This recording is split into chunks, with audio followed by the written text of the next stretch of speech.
Hello, magandang araw sa lahat ng aking mga kababayan. Ayan, talaga namang ngayon nakikita nyo kasama natin si Mama Hanelet kung saan nandito po kami sa The Hague pa rin at napagbigyan tayo ng pagkakataon na makasama siya ngayong araw na ito. Kaya ma'am, thank you so much at kumusta po yung inyong pag-visit? Ilang days na po kayo dito? 25 yata kami 25 kayo dumating. Oo. Kumusta naman po kayo nung na-visit nyo na si PRRD, di ba? With Kitty? Pagdating niya dun sa ano namin, nagyakapan kami tatlo, tapos sabay kami ni Kitty kumanta ng happy birthday sa kanya. Oh, wow. Dito si Kitty sa kabilang pisngi, dito ako sa kabila, kasi kami kanta ng happy birthday. Yun, Hindi po umiyak si PRRD? Ay, hindi. Kayo po? Kasi sabi ni Inday, wag daw kayo umiyak. Ako pa, medyo ano pa ako. Ano po yung sinabi ni former President PRRD sa inyo?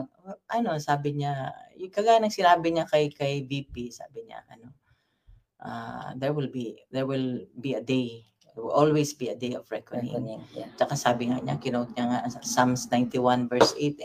Yeah.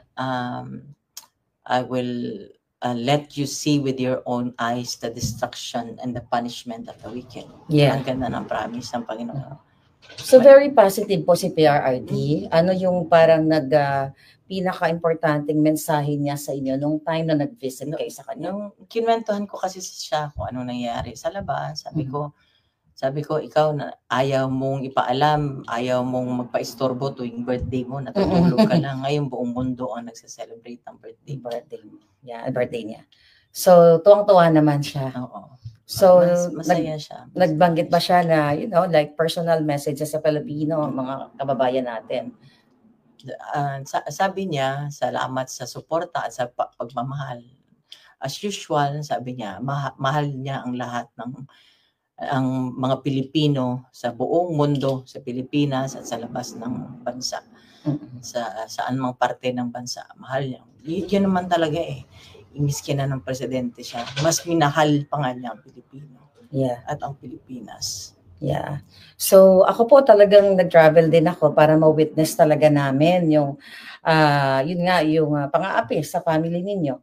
At lalo na kay Pangulong Duterte. Kitang-kita din naman namin, million tao talaga ang nag-support sa inyo. Pero ako po ay bilang isang just an ordinary citizen, marami ding lumalapit kasi sa akin ng mga tao. Minsan nagpe-pretend na they are connected with you or I don't know, may mga nung kahapon sa ground